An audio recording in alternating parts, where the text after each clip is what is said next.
I decided to buy a Wii U over a month ago after seeing so many people be on two different sides of the fence. The first one thought that the Wii U was a very underrated console and Nintendo did not do it justice, while the other side was not as nice to it and they made fun of it nonstop because admittedly, you look at the numbers, it was a massive failure and then Nintendo moved on to the Nintendo Switch. But on a previous video, I realized that I wanted to experience the console and judge it for myself. So I went to eBay, I bought myself a Wii U with a couple of games, and I did an unboxing video where I talked about why I bought a Wii U in 2019. And after seeing the overwhelming reception and the comments and the back and forth, I realized that I had to do a follow-up video talking about my experiences with the Wii U. Do not forget to hit that subscribe button, hit that notifications bell, so that way as this channel continues to grow, you can definitely get access to those future videos. So with that being said, once again, the question for this video is, do I regret buying a Wii U in 2019?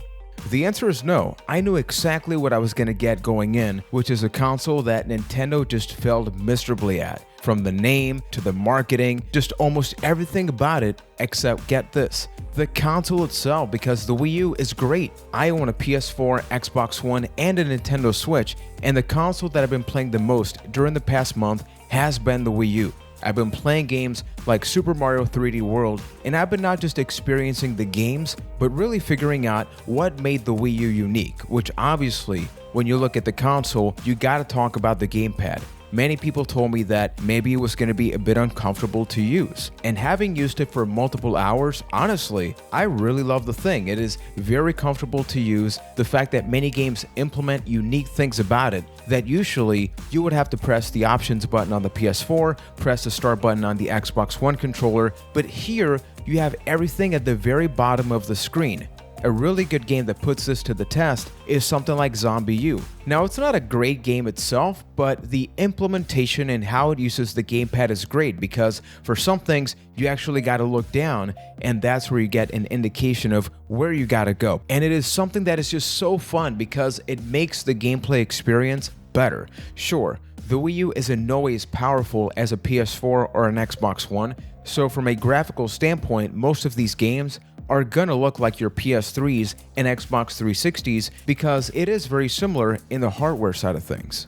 But taking all of this back to the main menu of the Wii U, I'm a really big fan of it. It pretty much looks like a Wii, but in high definition, but I don't think that's a problem. And then you go to the Nintendo eShop, and I have to talk about this because the fact that Nintendo has not copied and pasted the Wii U Game Shop into the Nintendo Switch is an absolute insult. You're not just talking about great independent games and great games for the Wii U made by Nintendo, you're talking about the Virtual Console, NES, Super Nintendo, Nintendo 64, Wii, and if you want games from the portable library, you can play games from the Game Boy Advance and the Nintendo DS. There's not hundreds of games per each console and handheld device, but what they have there is pretty great. If you go to Game Boy Advance, you see games like Fire Emblem and Mega Man Battle Network, which is one of my favorite Game Boy Advance games of all time. And when you look through all of these games in the Virtual Console, the most surprising thing is the price. We're talking about an average of $5 to $10 per game. Now sure, when we go over to the Wii games, that does go up to around $20, but think about the fact that the Wii U has physical Wii backwards compatibility, so it's way better to go to your GameStop, to go to eBay, which is what I've done, so you can re-experience or play Wii games for the first time. I played multiple hours of Fortune Street, which is a game that has characters from the Square Enix family and from Nintendo, and it's like Monopoly, but in that world. And I played many hours of that Wii game in my Wii U. In addition to the Virtual Console games, what I love is that it gives you a very positive vibe when you go in, not just with the music, but with the way they actually showcase the games.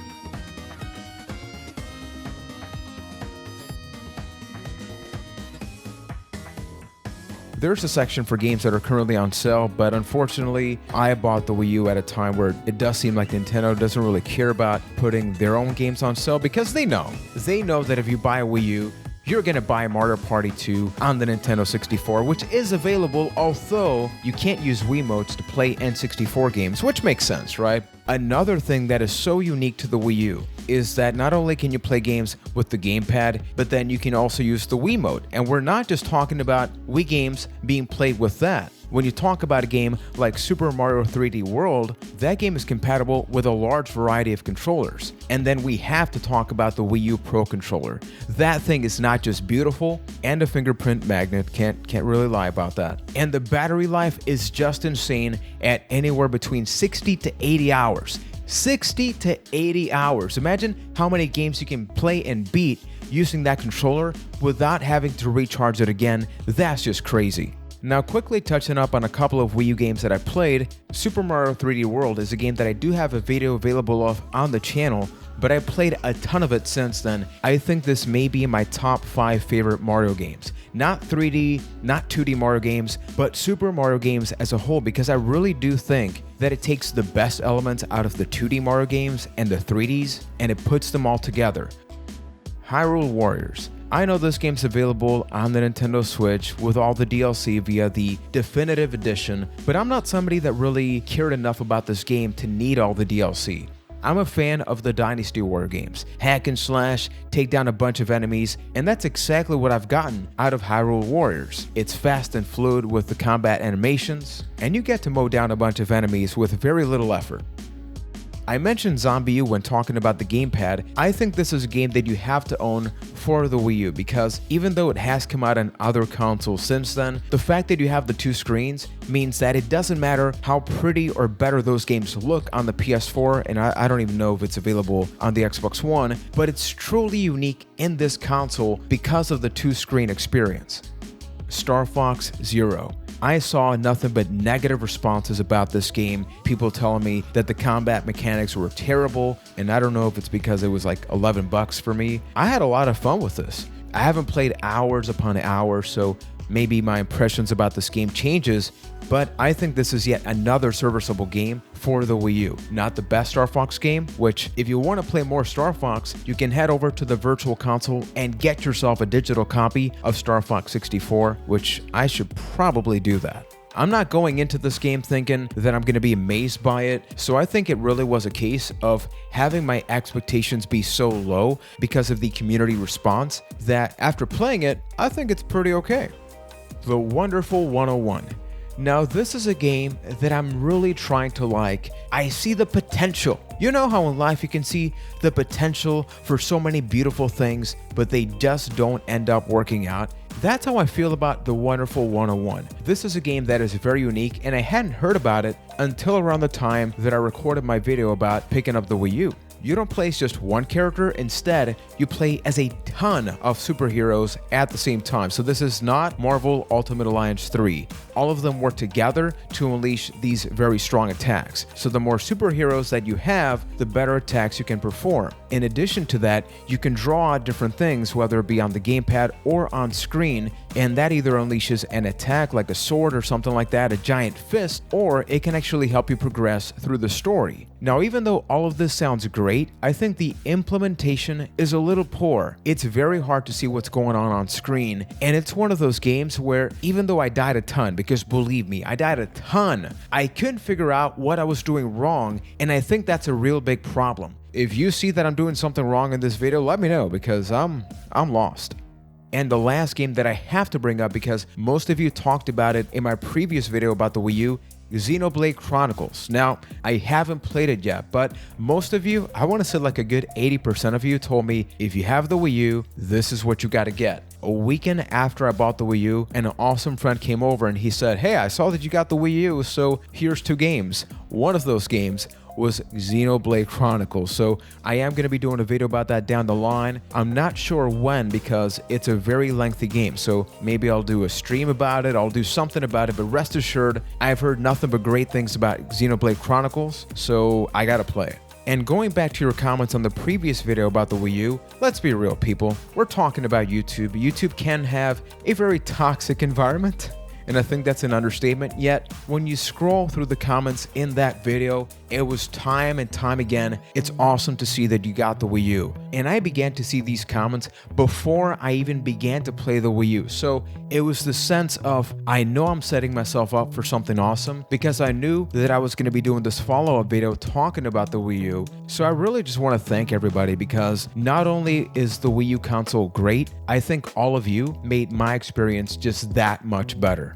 Something else that I need to talk about in this video is, so it failed. Questions why? I think that Nintendo just had no idea what they were doing. They knew a Nintendo Switch was eventually going to be the final product they wanted to make. And look, the proof is in the pudding. That thing is a massive success. But I think that because they knew that, the moment this wasn't as successful as they maybe intended when comparing it to the Wii, they just unplugged it. It's kind of like Sony with the PS Vita, arguably one of the greatest handheld devices of all time, and it didn't fail because of the community. It failed because of the companies involved that didn't like how people initially reacted, so they just said, you know what, we're just gonna move on and pretend this didn't happen. You could tell this console celebrated the history of Nintendo, yet Nintendo themselves pulled the plug. You have games like Twilight Princess HD, Wind Waker HD. You go to the eShop, you see the consoles that Nintendo proudly created. It's like saying, we're Nintendo, this is what we have, we know what you love, so here it is. But you called it Wii U. That caused an incredible amount of confusion, so people just did not buy it, especially when they saw rumors about a Nintendo Switch. So what could the Switch learn about the Wii U? Embrace your past! Come on, Nintendo! What are you doing with the Nintendo Switch online service? You're growing the backlog for NES games, but when are you gonna get to celebrating the Super Nintendo, Nintendo 64? We just want to be able to take these games portably and not have to rely on something like emulation, which can lead to imperfections on phones and other devices. And after all of that, I guess another question would be, should you buy a Wii U in 2019? And honestly, I think you should. If you go to the previous video, you can see that a ton of people got a hell of a deal. I thought I did pretty good at anywhere between $130 with a couple of games. Some people paid less and got more of it in a bundle, so definitely consider doing that. But don't hesitate, take your time, find a good deal. The console's not going to be going away. And before we conclude the video, something I just wanted to say is thank you. Thank you not just for checking out this video, not just for checking out the previous one with the Wii U unboxing, but just recently we surpassed 1,500 subscribers on YouTube, and it's something that I honestly did not think would happen because I have a channel that has a little bit of everything with the content. Some weeks I feel like working on Wii U stuff, PS3, I'm going to be working on a favorite PS3 games video because all of you voted for that in the community section of the YouTube channel. So sincerely, thank you for making this so enjoyable. I love putting these videos together, and with this one, I did change the format a little bit just so I can hopefully have a more compact experience that gives you a ton of information. You get to know me, I get to know you through the comments. So let me know what you thought about this video, and if you enjoyed it, do not forget, ladies and gentlemen, to hit that subscribe button, hit the notifications bell, because if you're like me and you're subscribed to a ton of YouTube channels, you may think to yourself, hey, how come Juan hasn't posted a video recently? I go to my sub feed and I don't see them, and that's because unless you hit the notifications bell, you won't get to see all of the videos. And it's not just about me. Check out your favorite YouTube creators and make sure you do that for them as well. So up until next time, thank you for watching and listening, and take care, everybody.